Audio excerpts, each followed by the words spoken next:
Pour l'alimentation, par exemple, elles entrent dans la chambre, donnent le biberon au premier, au deuxième, au troisième, etc. Puis, quand elles arrivent au dernier, elles récupèrent le biberon du premier, du deuxième, du troisième. Bon, pour la toilette, par exemple, il observe la même efficacité. Les gestes sont sûrs, bien calculés, de manière à passer le plus rapidement possible à l'enfant suivant. Mais notre médecin se dit, tout ça c'est bien. En même temps, c'est pas comme cela qu'une mère normale s'occupe de son enfant. Ces gestes sont peut-être moins précis, mais ils sont accompagnés de contacts, de mots, de caresses, de câlins, de gazouillis, d'échanges multiples. Bref, en un mot, d'attention, d'affection, et tout simplement, n'ayons pas peur du mot, d'amour. Lorsqu'une mère donne le biberon ou elle aide son enfant, il se passe ce même type d'échange psychologique et affectif. Et on s'est même rendu compte, à l'analyse de milliers de photos d'enfants qui tétaient leur mère, que ceux-ci ne regardaient pas le sein de la mère, mais le visage. Parce que le visage est à sa bonne portée de vue, à sa bonne distance. Et donc chaque tétée est l'occasion d'un échange affectif, une histoire sans parole qui passe de visage à la mère, au visage de l'enfant, et c'est en fait une histoire d'amour.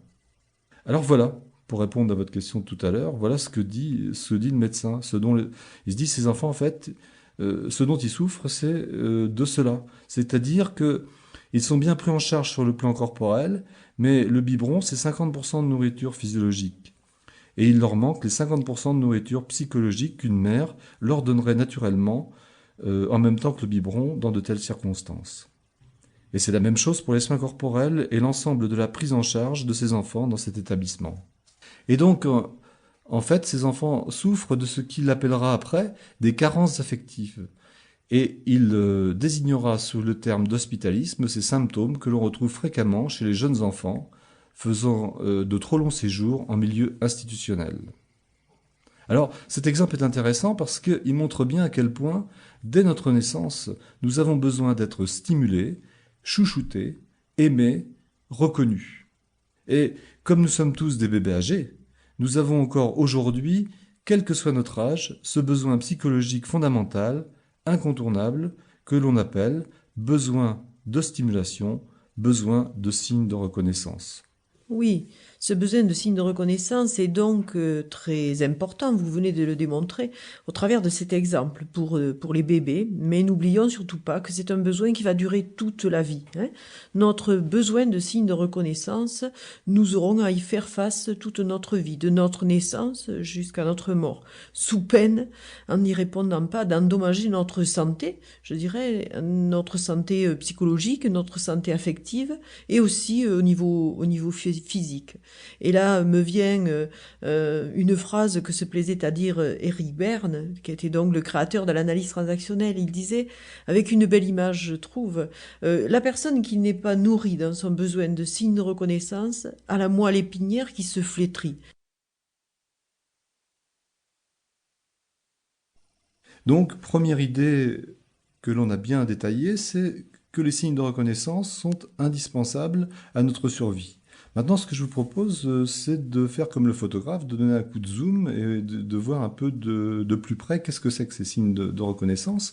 Et je vais revenir à la notion de besoin et je vais revenir à la notion de besoin physiologique. Bon, on va prendre un exemple simple. Vous traversez le désert, nous traversons le désert tous ensemble.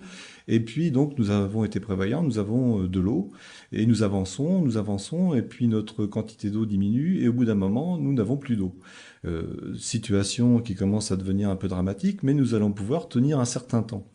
Et puis, au bout d'un moment, nous allons être confrontés avec soit vraiment le sentiment de mourir de soif, et on peut en arriver même, justement parce que cette sensation est insupportable, on peut en arriver à boire ses urines parce que, au moins, les urines, c'est pas très bon, mais au moins c'est mieux que de pas boire du tout. Et là, donc, on a, par cet exemple, l'idée qu'en fait, en termes de stimulation, en termes de satisfaction de ses besoins, là, dans un cas pareil, il y a trois possibilités. Où j'ai de l'eau, et ça, c'est des stimulations positives, où je n'ai rien du tout à l'opposé, et ça, c'est absolument insupportable pour l'être humain, par exemple, dans cette traversée du désert.